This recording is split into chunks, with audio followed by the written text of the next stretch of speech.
Salam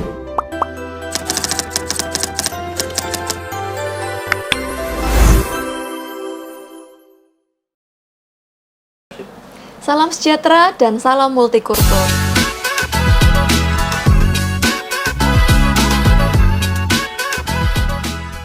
Perkenalkan, nama saya Bella Kristiana Santoso, alumni Fakultas Hukum Ubaya angkatan tahun 2014 dan alumni Magister Kenotariatan Ubaya angkatan ke-21 yang akan memandu acara kita hari ini dengan topik serba-serbi problematika bagi orang tua yang memiliki tanah. Adapun narasumber kita pada hari ini adalah Ibu Sriwati SHM Hum, selaku dosen Fakultas Hukum Ubaya sekaligus praktisi notaris dan PPAT. Selamat siang Bu, bagaimana kabarnya hari ini? Selamat siang juga Bel, kabar baik, luar biasa. Baik, kalau begitu langsung kita masuk ke topik pada hari ini.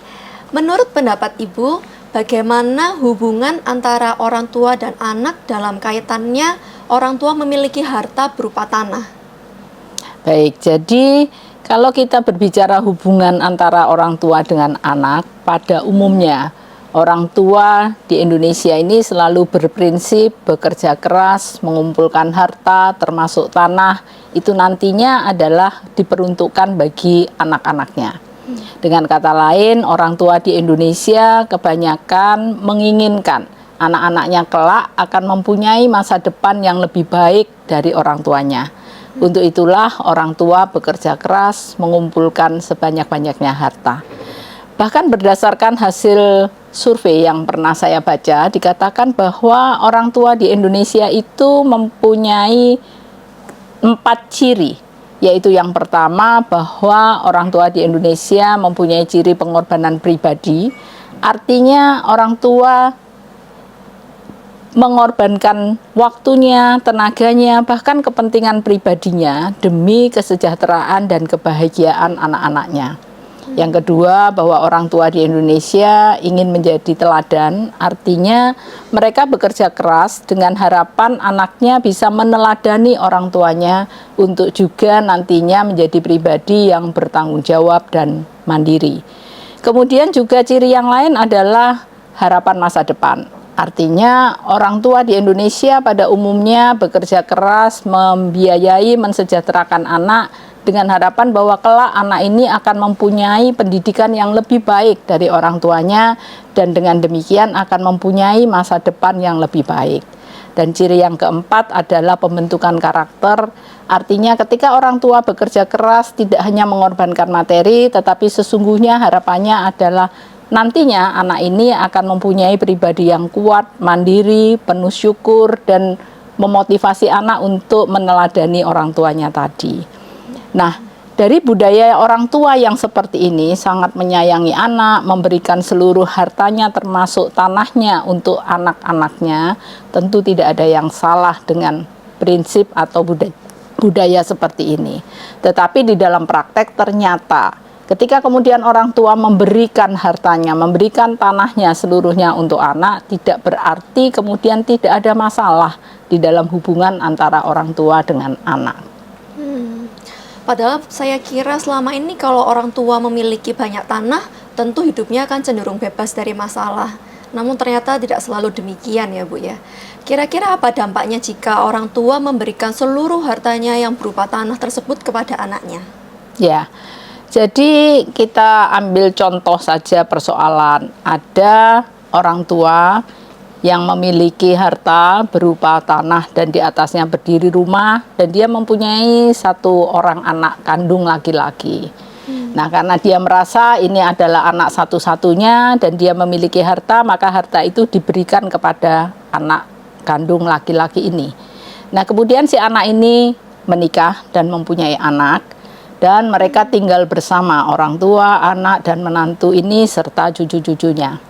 Singkat kata kemudian terjadi masalah, si anak laki-laki ini mengalami kecelakaan dan meninggal dunia. Beberapa saat kemudian si menantu mengatakan kepada si mertua atau si orang tua ini untuk pergi dari rumah karena tanah dan rumah itu akan dijual oleh si menantu. Dengan kata lain, si orang tua atau mertua ini diusir dari rumah yang sesungguhnya dulu adalah miliknya dia. Nah, secara hukum si orang tua sudah tidak punya hak lagi terhadap rumah ini, sehingga kemudian si menantu punya hak untuk melakukan pengusiran tersebut. Nah, tentu ini adalah sebuah masalah bagi orang tua. Kasihan sekali ya Bu, orang tua yang sudah seumur hidup bekerja keras mengumpulkan uang, membeli rumah, namun ternyata dalam masa tuanya justru kehilangan rumah tersebut ya Bu ya. Ya, nah jadi kadang-kadang ada orang tua yang berprinsip atau berpikir bahwa rumah diberikan kepada anak, tetapi sepanjang sertifikat atau bukti kepemilikan atas rumah dan tanah itu masih dipegang oleh orang tua, dalam pikiran orang tua kan si anak tidak bisa melakukan perbuatan hukum apapun. Padahal hal seperti itu salah menurut hukum atau tidak benar menurut hukum. Karena ketika tanah dan rumah itu sudah diberikan kepada anak, sudah dibalik nama ke atas nama anak, maka secara hukum anak punya hak terhadap rumah tersebut. Jadi seperti tadi sudah dibalik nama ke nama anak, maka ahli waris dari si anak itu adalah istri dan cucu-cucu tadi. Si orang tua tidak punya lagi hak terhadap rumah tersebut. Nah, sehingga si menantu berhak untuk menuntut agar sertifikat itu misalnya tetap dipegang oleh mertua, bisa dituntut secara hukum untuk diserahkan. Kira-kira apa akan ada masalah lain lagi ya Bu selain itu juga? Ya, jadi problem lain kadang-kadang orang tua mempunyai harta lalu diberikan kepada anak semasa anak itu masih kecil, karena kadang-kadang orang tua merasa sebagai hadiah nih anak masih kecil diberikan rumah atau tanah. Nah, ketika anak itu menjadi dewasa seperti yang saya sampaikan tadi, sertifikat sudah atas nama anak dan anak itu kelak menjadi dewasa, maka orang tua sudah tidak punya hak untuk mencegah jika kemudian anak ini menjual dan menggunakan uangnya untuk berfoya-foya, menghabiskannya untuk tujuan yang tidak jelas, maka orang tua sudah tidak bisa lagi mengendalikan meskipun itu dulu adalah pemberian dari orang tua. Nah, itu tentu akan menjadi problem dalam hubungan antara orang tua dengan anak. Ada ya Bu anak yang berperilaku seperti itu ya? Ya, jadi kita tidak dapat memungkiri bahwa anak yang baik tentu banyak, anak yang penuh rasa tanggung jawab, penuh rasa syukur itu banyak. Tetapi kita tidak bisa menutup kemungkinan bahwa ada juga anak yang perilakunya tidak baik, yang sehingga kemudian menghambur-hamburkan apa yang dimiliki oleh orang tua, membuat hubungan antara orang tua dengan anak menjadi kurang baik. Kira-kira kalau seperti itu, apakah lebih baik jika orang tua itu mau memberikan tanah untuk anak, diatasnamakan atas nama seluruh anaknya ya Bu? Ya, kalau kita berbicara di dalam Undang-Undang Pokok Agraria, karena kita berbicara tanah dasarnya adalah Undang-Undang Pokok Agraria, Undang-Undang Pokok Agraria memungkinkan terhadap satu bidang tanah itu dimiliki bersama-sama oleh beberapa orang. Sehingga kemudian kalau mempunyai 2 atau 3 anak, sangat dimungkinkan terhadap bidang tanah itu diatasnamakan 2 atau 3 anak. Nah, kalau diatasnamakan bersama dari beberapa anak, tentu anak ini tidak bisa melakukan perbuatan hukum sendirian terhadap bidang tanah ini. Dengan kata lain, kalau satu anak ingin menjual tapi anak lain tidak, maka dia tidak bisa menjual. Dengan demikian tentu orang tua mungkin akan berpikir ada fungsi kontrol dari saudara-saudara yang lain. Nah, tapi bukan berarti dengan diatasnamakan bersama persoalan akan selesai. Karena jangan lupa ketika nanti si anak-anak ini menjadi dewasa, ada kemungkinan kondisi ekonomi masing-masing anak tidak sama, pola pikir masing-masing anak tidak sama. Nah, pada saat tersebut terjadi, mungkin yang satu ingin menjual, yang satu ingin menjaminkan, yang lain tidak mau menjual, tidak mau menjaminkan karena berbagai alasan yang mungkin saling bertentangan. Nah, ketika kondisi ini kemudian tidak dapat mereka satukan, yang terjadi adalah sengketa, gugatan. Nah, di saat orang tua masih hidup lalu kemudian melihat harta yang diberikan kepada anak-anaknya ternyata malah menjadi sumber pertengkaran, ini tentu bagi orang tua adalah sesuatu yang sangat membuat tidak nyaman atau stres. Nah, jadi masalah masih tetap ada. Jadi apakah lebih baik jika orang tua membagikan hartanya itu setelah orang tua meninggal ya Bu? Ya, jadi itu juga solusi yang baik juga.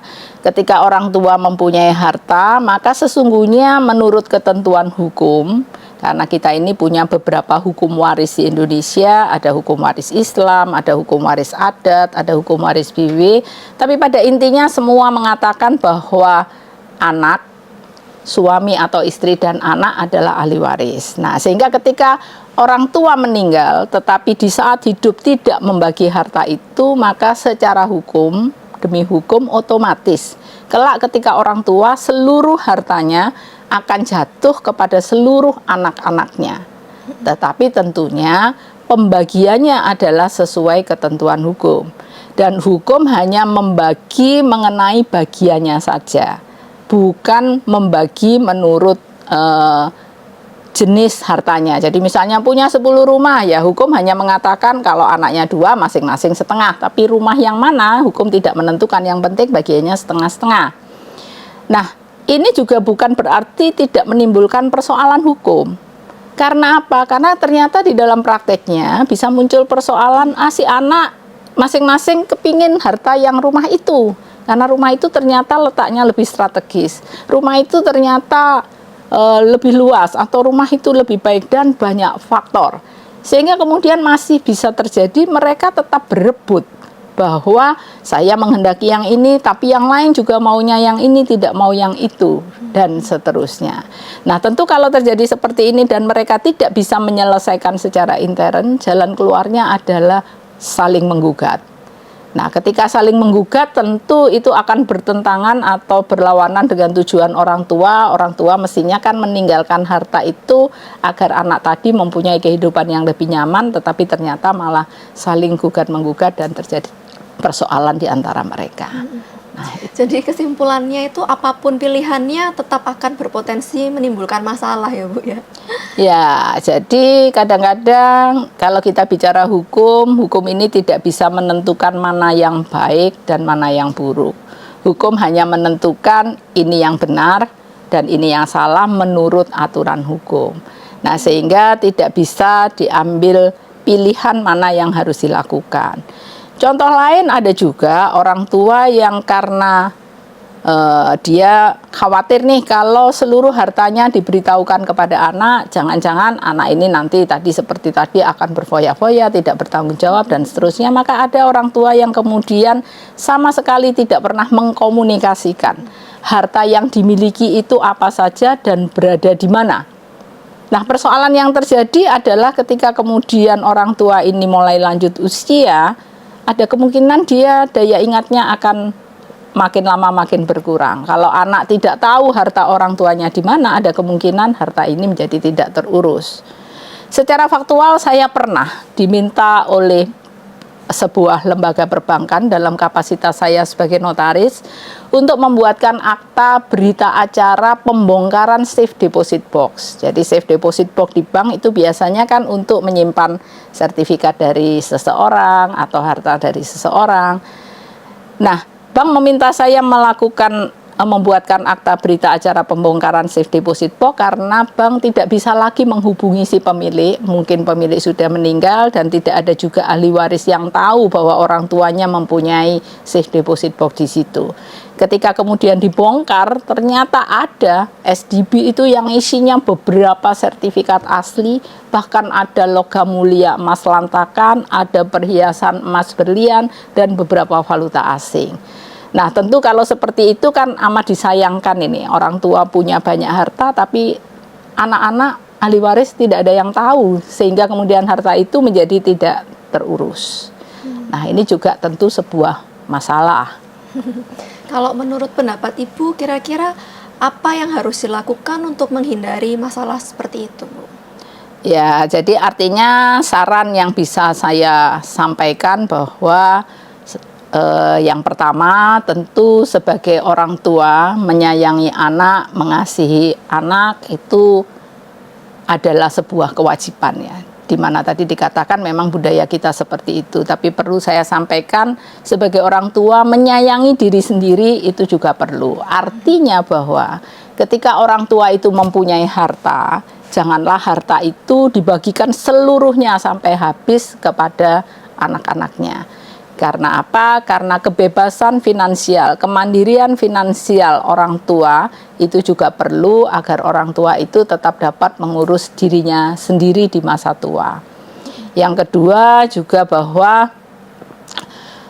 alangkah baiknya kalau hubungan antara orang tua dengan anak itu saling terbuka, berkomunikasi, tidak hanya mengkomunikasikan harta ya, tetapi juga mengkomunikasikan semua persoalan.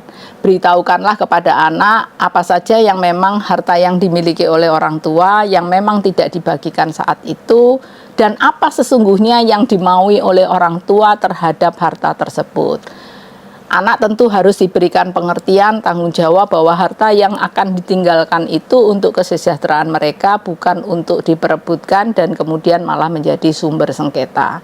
Karena berdasarkan pengalaman saya, kadang ada orang tua yang menganggap nggak perlu deh bicara dengan anak, nanti kan dia mengerti dengan sendirinya. Nah, menurut saya tidak boleh begitu, harus dibicarakan sehingga masing-masing itu saling mengerti.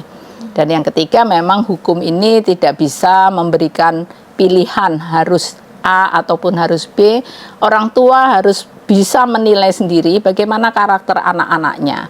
Apakah memang anak-anak itu sudah saatnya untuk diberikan ataukah belum saatnya. Bagaimana hubungan antara orang tua dengan anak itu harus dipertimbangkan. Karena sekali harta itu diberikan kepada anak secara hukum, maka itu sudah menjadi hak anak. Orang tua sudah tidak bisa lagi mengendalikan.